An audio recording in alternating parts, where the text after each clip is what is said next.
నమస్తే అండి అందరికీ. నా పేరు D Satyanarayana, retired bank Union Bank of India.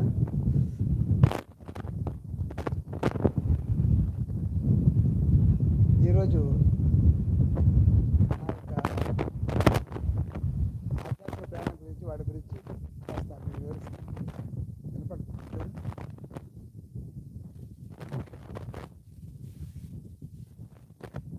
ఇప్పుడు ఫస్ట్ ప్రేయర్తో స్టార్ట్ చేస్తానమ్మా.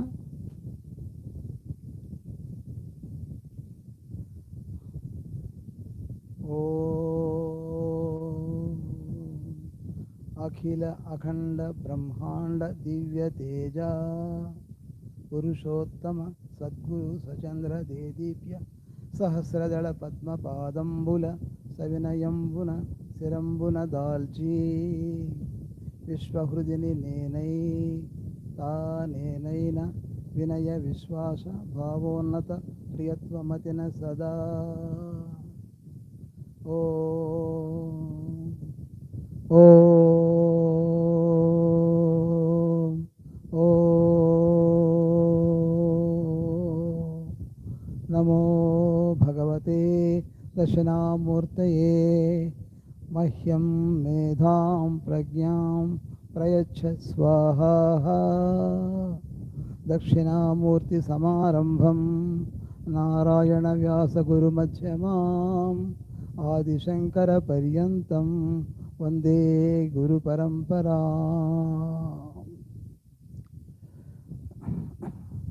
సద్గురు విశ్వపూర్ణ స్వరూప సాక్షి సద్గురు జ్యోష్ణ పరిమళ పరిపూర్ణేశ్వరి పర్యంతం వందే గురు పరంపరా. సమస్త విశ్వహృదయ సద్గురువుల సచీవ సంజీవ జ్యోత్స్నామృత ధారయ ధారయ ధారయ సమస్త జీవ పాంచ భౌతిక దేహస్య ఆయు ఆరోగ్య ఐశ్వర్యాభివృద్ధి వర్ధయ వర్ధయ.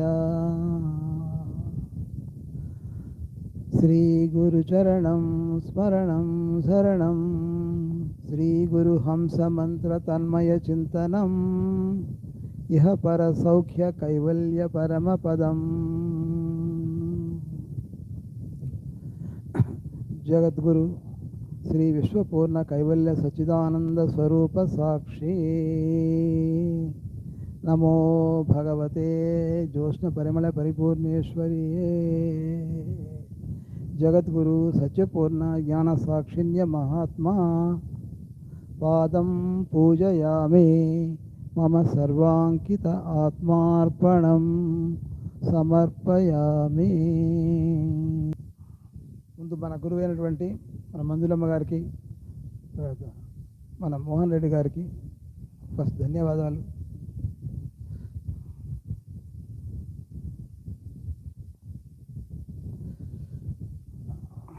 మీ అందరికీ నా నమస్కారాలు.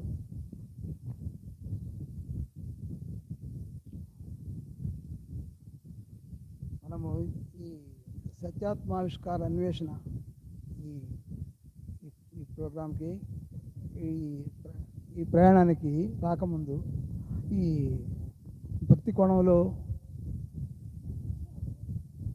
కాస్త ప్రయాణం చేశాము. పూజలు వగైరా లాంటివి.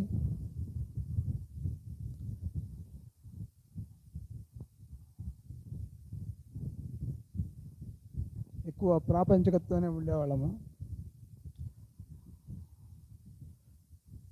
ఇక పిరమిడ్ ధ్యానానికి ఇక్కడికి దీనికి వచ్చిన తర్వాత పత్రిజీ గారితో సాంగత్యం వగైరా జరిగిన తర్వాత ఈ ధ్యానం వగైరా చేస్తున్నాము. తర్వాత ఈ మన గురువు గారి మంజురమ్మ గారి యొక్క ఈ క్లాసుల విషయం సత్యాత్మావిష్కార అన్వేషణ ఈ క్లాసులు వగైరా ఇవి తెలుసుకొని వీటిని అటెండ్ అవుతూ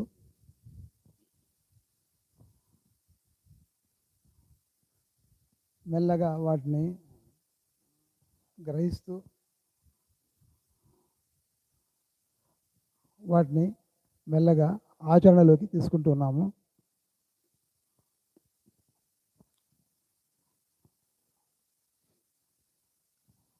ముఖ్యంగా ఈ సత్యమైనది నిత్యమైనది ఏముందో ఆత్మ, దాని గురించి అధ్యయనం చేయడమే ఈ ఆధ్యాత్మికత.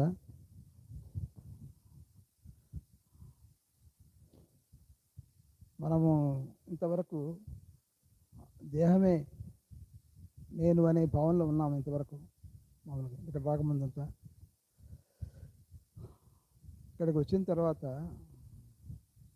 దేహం మాత్రమే కాదు, నేను ఆత్మను, ఈ సత్యమైనది ఏముందో నిత్యమైనది అదే ఆత్మ, అదే శాశ్వతమైనది అని మెల్లగా తెలుసుకుంటున్నాం. దాని గురించి ఈ సత్యాత్మ ఆవిష్కార అన్వేషణ ఈ దేంట్లో ఈ ఆత్మ తెలుసుకునే ఈ ప్రయాణంలో మన యొక్క ఈ గుణాల విషయం గురించి కానీ, అంటే తమో గుణము, రజోగుణము, సత్వగుణము ఇలాంటి గురించి, తర్వాత ఆ గుణాల్లో మనం ఎక్కడున్నాము, ఏం సంగతి, అవి మనం ఎలా ప్రభావితం చేస్తున్నాయి, అవన్నీ ఒకటి ఒకటి తెలుసుకుంటున్నాము. తర్వాత ఈ భూత భవిష్యత్ కాలాలు, వర్తమాన కాలం, వీటి గురించి, వాటిలో మనం ఎలా ఉంటున్నాము, వాటితో మనం ఎలా ప్రభావితం అవుతున్నాము, అది అలాంటివి. మనోస్థితి, బుద్ధిస్థితి, ఈ యొక్క ఆత్మస్థితి, ఇవన్నీ వాటిలో ఎలా మార్పులు ఎలా వస్తున్నాయో అది తెలుసుకుంటున్నాము.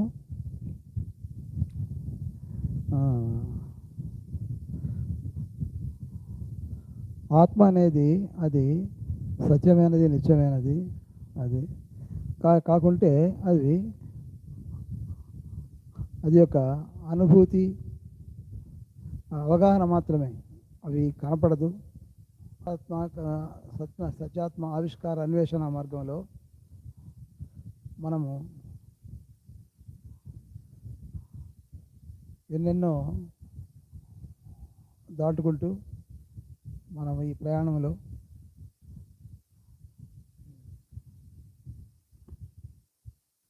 ఈ జీవాత్మ నుంచి జీవాత్మ పరమాత్మ స్థితికి ఎలా చేరుకోవాలనో గమ్యం అదే.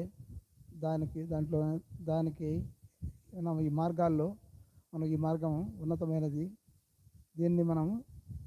దీన్ని అనుసరిస్తూ, అవగాహన చేసుకుంటూ, దీన్ని ఆచరిస్తూ మనము ముందుకు వెళ్ళాలి.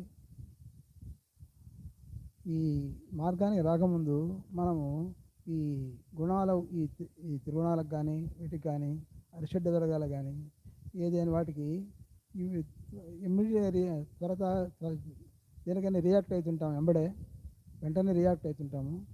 ఈ మార్గాలకు వచ్చిన తర్వాత మనము ఏ గుణంలో ఉన్నామో, ఎట్లా ఉన్నామో, మన స్థితి ఏంటో మనకు తెలుస్తూ ఉంది. దీనివలన మనం వెంటనే ఒకవేళ దానికి రియాక్ట్ అయినా కూడా వెంటనే మనం మార్చుగలుగుతాము. అది అందులో ముఖ్యంగా అందరితో, మనలాంటి వాళ్ళే, మిగతా వాళ్ళు కూడా, అందరి ఆత్మంతా అంత ఒకటే, విశ్వమంతా ఒకటే. అందులో భాగమే మనము. ఎదుటి వాళ్ళు అంత మనలాంటి వాళ్ళే అనే దృష్టిలో ఉంటాము. అంతకుముందు అంటే వేరువేరు భావనలో ఉంటాము. నువ్వు వేరు, నేను వేరు, అది వేరు, అంత మనకు కావాలి అనే స్వార్థం ఎక్కువ ఉంటుంది. ఇప్పుడు ఈ మార్గాలకు వచ్చిన తర్వాత వినయ విశ్వాస భావనతో ప్రయత్నాలు ఎక్కువ పెరుగుతాయి. ముఖ్యంగా అందరిలోనూ మనమే ఉన్నామని చూసుకోగలుగుతాము. ఆ వేరు భావన అనేది లేకుండా ఉంటుంది. ఈ వినయ విశ్వాస భావనత ప్రయత్నాలు ఇవి ఉన్నప్పుడు ఇప్పుడు తేడా లేకుండా అందరితో బాగా ఉంటూ, మనం తోచినంతటువంటి సహాయ సహకారాలు అందిస్తూ మనము ముందుకు వెళ్ళగలుగుతాము. ఈ ప్రయాణంలో మనము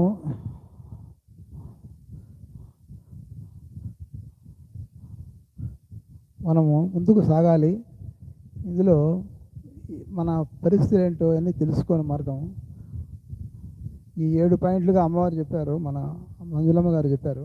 ముఖ్యంగా ఇది ఇది ఈ పాయింట్లలో ఈ 7 పాయింట్లు చెప్పారు. అందులో ఒకటి సుప్రకాశము, ఇంకొకటి రెండవది సర్వవ్యాపకము, 3 సర్వజ్ఞత,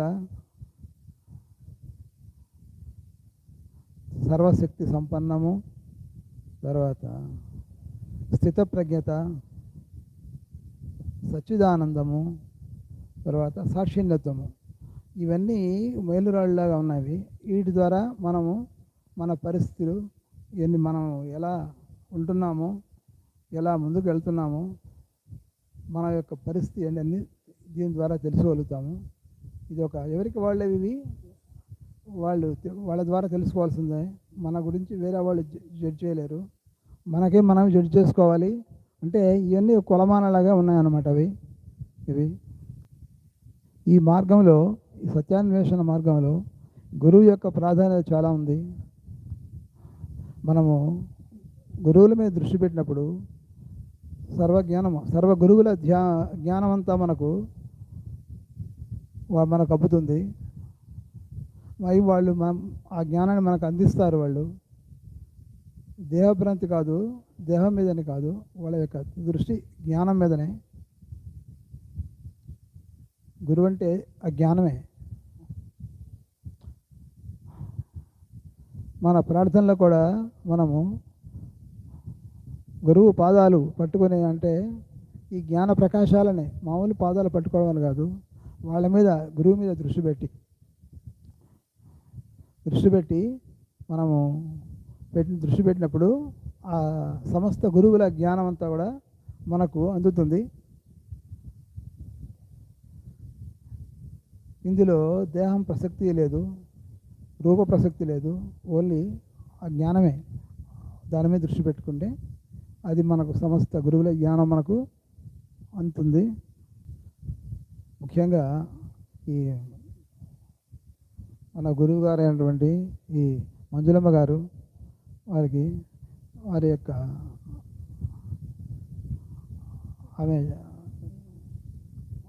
ఆమె ప్రవచనాలు, ఆమె చెప్పేదాన్ని బట్టి మనకు ఎంతో అర్థమవుతుంది. ఆమెకు ఎంతో ధన్యవాదాలు.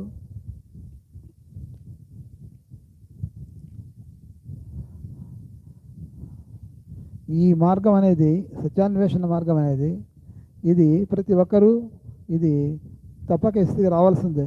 ఏ మార్గంలో ఉన్నా కూడా భక్తి మార్గము, ధ్యాన మార్గము, ఇవన్నీ ఇది లాస్ట్లో ఈ జ్ఞాన మార్గము. ఈ జ్ఞానం కంపల్సరీ. దీనికి ఈ జ్ఞాన మార్గంలో అందరూ నడవాల్సిందే. మనము జీవాత్మ నుంచి పరమాత్మకు చేరాలంటే ఈ మార్గము తప్పనిసరి అయింది. తర్వాత ఈ సత్యాన్వేషణ మార్గంలోకి వచ్చిన తర్వాత మనము ఎన్నెన్నో తెలుసుకున్నాము. దీని గురించి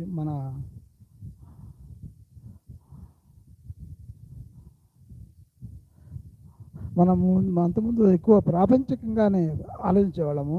మనకు ఎప్పుడు అది కావాలనో ఇది కావాలనో ఏదో ఒకటి అది అలాంటి కోరికలే ఉండేవి. ఇప్పుడు ఈ మార్గాలకు వచ్చిన తర్వాత వాటి మీద ఆసక్తి తగ్గింది. ఏదో దాని గురించి పెద్దగా ఆలోచించడం లేదు. అంతకుముందు ఆలోచన ఉండేదన్నమాట. ఇప్పుడు వాటి మీద పూర్తిగా దృష్టి తగ్గింది.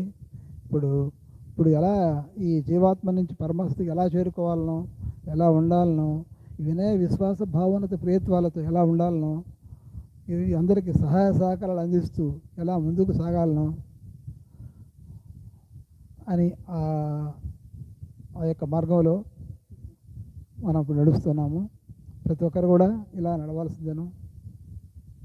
మన యొక్క జీవిత ధ్యేయం, మన పుట్టుక వచ్చింది మనం వీటి కోసమే, ఈ పరమాత్మ చేరుకోవడం కోసమే.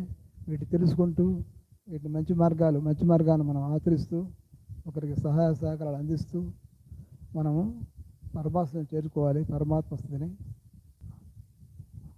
శ్రీ గురు చరణం స్మరణం శరణం, శ్రీ గురు హంసమంత్ర తన్మయ చింతనం, ఇహపర సౌఖ్య కైవల్య పరమపదం. నమస్తే, అందరికీ నమస్కారాలు. గురవే సర్వలోకానాం విషజే భవరోగిణాం నిధయే సర్వ విద్యానాం ఓం దక్షిణామూర్తయే నమః. ముందుగా మన గురువు గారైనటువంటి మంజులమ్మ గారికి, మోహన్ రెడ్డి సార్కి ఆత్మ ప్రణామాలు. ఇక్కడ విచ్చేసి ఉన్న అందరికీ కూడా ఆత్మ ప్రణామాలు. నా పేరు విజయలక్ష్మి. నేను నా జీవితం గురించి ఫస్ట్ చెప్పదలుచుకున్నాను. నాకు ఫస్ట్ తల్లే గురువుగా అన్ని విద్యలో నేర్పించి మంచి మార్గంలో ప్రవేశపెట్టింది. అలాగే అత్తగారిల్లు కూడా ఒక బాధ్యత గల కుటుంబంలో దొరికింది నాకు. దేవుడు అన్ని విధాలా నన్ను సహకరిస్తూ ఇంతవరకు మంచి మార్గంలో నడిపించాడు. భక్తి మార్గంలో కూడా ఒక మంచి గురువుని, నాకు విద్య నేర్పించిన గురువునే ప్రసాదించాడు. ఇప్పటికీ కూడా ఆయనతో నేను అనుబంధంతో ఉన్నాను. భక్తి మార్గంలో ఆయన ద్వారా అనేక విషయాలు తెలుసుకుంటూ ఇంతవరకు భక్తి మార్గంలో జీవన ప్రయాణం చేశాను.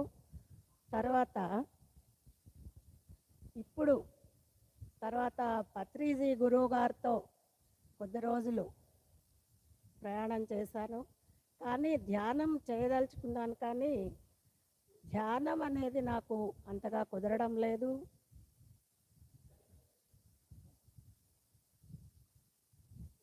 కానీ గురువుతో చాలాసార్లు పరిచయం ఉంది, గురువుగారి ఆశీర్వాదాలు ఉన్నాయి. తర్వాత ఒకరోజు నేను పిరమిడ్కి వచ్చాను. ఇక్కడ మంజులమ్మ గారి ప్రసంగం విన్నాను. తర్వాత ఎలా దీంట్లో జాయిన్ అవ్వాలి అనుకుంటూ పైకి లేవగానే కుమారి గారు నా దగ్గరకు వచ్చి, అమ్మ దీనిలో జాయిన్ అవుతారా అని అడిగారు. ఓకే అన్నాను. అప్పటి నుంచి కూడా నేను మంజులమ్మ గారితో ప్రయాణం చేస్తూ ఉన్నాను. అనేక విషయాలు తెలుసుకుంటూ, ఆచరిస్తూ, అవగాహన చేసుకుంటూ జర్నీ చేస్తూ ఉన్నాను. తర్వాత నాకు ఏంటంటే సబ్జెక్ట్ అంతా అవగాహన అవుతుంది, అర్థం అవుతుంది, కానీ చెప్పడానికి ఎందుకో ముందుకు రాలేకపోతున్నాను. ఆచరిస్తున్నాను, అన్నీ అర్థం చేసుకుంటున్నాను, అవగాహన చేసుకుంటున్నాను. తర్వాత లలితా పరమేశ్వరి ద్వారా సృష్టి ఎలా జరిగింది, సృష్టి స్థితి లయల గురించి కూడా తెలుసుకుంటూ, గుణాలలో నేను ఎలా ఉన్నాను, ఏ గుణంలో ఉన్నాను, గుణాల గురించి అవగాహన అవుతూ ఉంది. వెంటనే దాన్ని పరీక్షించి ఆ గుణాన్ని మార్చుకోగలుగుతున్నాను. నాలో ఉన్న ఆలోచనలను కూడా వెంటనే మార్చుకునే శక్తి నాకు వస్తూ ఉంది. తర్వాత వచ్చేసి హరిషడ్ వర్గాలలో ఎలా ఉన్నాను, నాలో ఉన్న లోపాలేంటి, వెంటనే సరిదిద్దుకోగలుగుతున్నాను. ఇప్పుడు మన సత్యాత్మ ఆవిష్కార అన్వేషణ అంటే నువ్వు ఏంటి, నువ్వు ఎవరు అని తెలుసుకోవడమే మన ఆత్మస్వరూపం యొక్క విశిష్టత. అలాగే తెలుసుకుంటూ ఉన్నాను. అనేక స్వరూపాల ఆత్మ అవగాహనే స్వస్వరూప జ్ఞానము అని చెప్తున్నారు. అలాగే చేస్తూ ఉన్నాను. తర్వాత వినయ విశ్వాస భావోన్నతల గురించి తెలుసుకుంటూ ఉన్నాను. దానిలో ఎలా ఉండాలి, మనము ప్రాపంచికంగా ఎలా ఆలోచించాము, ఇక్కడికి వచ్చిన తర్వాత ఆత్మస్థితిలో ఎలా ఆలోచించుకోవాలి, ఎలా దానిని ఆచరణకు తీసుకోవాలి అనేది మార్పులు చేసుకుంటూ జీవన విధానాన్ని సాగిస్తూ ఉన్నాను. కానీ ఇంకా సాధన చేయాలి. ఉన్న స్థాయి నుండి ఉన్నత స్థాయికి చేరాలనే తపన కూడా ఉంది. ఖచ్చితంగా చేరుతాననే నమ్మకం కూడా నాకుంది. గురువు అంటే ఏంటి? సమస్తాన్ని అర్థం చేసుకున్న సద్గురువు ప్రతి ఒక్కరికి కావాలి. గురువు అంటే వివేకము, తెలివితేటలు, ఎరుక అన్నీ భగవంతుడు గురించి తెలిసిన వారే గురువు. భగవంతుడు అంటే నిర్గుణ, నిర్మల, శాంతి ప్రకాశము, అనంతమైన వాడు. భగవంతుడు అంటే నాకు ఫస్ట్ నుంచి కూడా చాలా ఇష్టము. నేను నోములు, వ్రతాలు అలాంటివి ఏమీ ఎక్కువగా చేయను, కానీ పూర్తిగా ఆయన శరణు చొచ్చుతాను. అనేక విధాలు కూడా ఆయన నాకు సహకారంగా ఉంటూ ముందుకు నడిపిస్తూ ఉన్నారు. ఇప్పుడు అమ్మగారు మంజులమ్మ గారు వచ్చిన తర్వాత ఆమెలోనే అందరినీ చూసుకోగలుగుతున్నాను. ఇప్పుడు కౌస్తుడు అనే కుర్రవాడు గురు బ్రహ్మ, గురు విష్ణు, గురుదేవో మహేశ్వర అనే శ్లోకాన్ని చెప్పాడు. అలాగే నేను అతనిలాగే గురువులో అన్నీ చూసుకోవాలి. నేను ఆమెతోనే జర్నీ చేయాలి. ఆమె వేరు కాదు, నేను వేరు కాదు. ఉదాహరణకి ఒకటి జరిగిందండి నాకు తిరుమలలో. ఒకసారి నేను వివాహానికి వెళ్ళాను, దర్శనం లేదు, కానీ ఆ స్వామిని ఎలా దర్శించుకోవాలి అనే తపన నాలో మొదలైంది. వెళ్ళాను, సిఆర్ఓ ఆఫీస్కి వెళ్ళాను, అక్కడ లక్కీ డిప్పేశాను. అప్పుడు అమ్మ 1 ఇయర్ బ్యాక్ తిరుమల అనుకొని కూడా ప్రయాణం వెళ్ళలేకపోయారు. కానీ నాకెందుకో వెళ్ళాలి అనే తపన మొదలయ్యి వెంటనే సిఆర్ఓ ఆఫీస్కి వెళ్ళి, అమ్మ వేరు కాదు, నేను వేరు కాదు, నాకు నీ దర్శనం కావాలి అంతే అని అడిగి లక్కీ డిప్పేశాను. ఆ రోజు అనుకోకుండా సుప్రభాత సేవ దర్శనం దొరికింది. ఉదయాన్నే జోరు వర్షం, ఆ వర్షంలో కూడా వెళ్ళాను, ఆయన దర్శించుకున్నాను. కానీ దర్శించుకొని టర్న్ అయ్యి మళ్ళీ ఒక్కసారి చూసినప్పుడు నాకెందుకో ఒక ప్రకాశంగా ఒక క్షణం అలా అనిపించింది. ఆ రోజు చాలా ఆనందం వేస్తుంది. తర్వాత మేము ముక్తినాథ్ యాత్రకు వెళ్ళినప్పుడు, అమ్మ మీరు ఎక్కడున్నారు అని అడిగారు. ఇలా అమ్మ ముక్తినాథ్ వెళ్తున్నాము అంటే సుగుణ ద్వారా ఆవిష్కరణ చేయించి మా ద్వారా అందరి గురువులను తామర పుష్పాలుగా చేసి మాలగా చేసి ఆ స్వామికి సమర్పించమన్నారు. ఆ రోజు కూడా నేను చాలా ఆనందాన్ని పొందాను. అలా అంటే ఇంకా సబ్జెక్టు చెప్పాలనే తపన మాత్రం ఉంది, కానీ ఎందుకో నా శరీరము సహకరించడం లేదు. కాబట్టి అన్నీ విని అర్థం చేసుకొని అవగాహన చెందుతూ అనుభూతి చెందుతూ ఆచరణకు తీసుకుంటూ ఉన్నాను. తర్వాత మేము సాయిబాబా గురించి నాకు చిన్నప్పుడు మేము ఒక పల్లెటూరులో పెరిగామండి. సాయిబాబా అంటే నాకు అసలు తెలియదు. కానీ పెళ్ళైన తర్వాత ఒంగోలులో ఉన్నాము. అప్పుడు మేము పక్కనే భరద్వాజ మాస్టర్ గారని ఒక మాస్టర్ గారు ఉండేవాళ్ళు. ఆయన అందరికి మీకు తెలిసే ఉంటారు, ఎక్కిరాల భరద్వాజ గారు. కానీ అప్పుడు నాకేంటంటే పిల్లలు బాధ్యతలతోటి ఆయన పిలుస్తూ ఉండారు సత్సంగానికి రామ్మా అని. కానీ నన్ను చూస్తూ ఉన్నారు, నేను ఎలా బిజీగా ఉన్నాను, పిల్లలు, పని. వాళ్ళ బాబు కూడా నా దగ్గరే ఉంటూ ఉండేవాడు పిల్లలతోటి. కానీ ఆయన సాయంత్రం బయటకు వచ్చినప్పుడు ఎన్నో మంచి మంచి విషయాలు చెప్తూ ఉండేవాడు. అలా భగవంతుడు నాకెప్పటికప్పుడు ఆ సమయానికి తగినట్టు మంచి గురువులను ఏర్పాటు చేస్తూ ఉన్నారు. దానికి చాలా ఆనందంగా ఉంది. ఇంతకుముందు ప్రాపంచికంగా ఆనందాన్ని పొందేదాన్ని, కానీ ఇప్పుడు ఈ సబ్జెక్టులోకి వచ్చిన తర్వాత నేను హృదయానందాన్ని పొందుతున్నాను, హృదయ స్థితిని పెంచుకుంటున్నాను. అలా నా జీవనం కొనసాగుతూ ఉంది. ఇంకా ముందుకు కొనసాగాలనేదే నా తపన.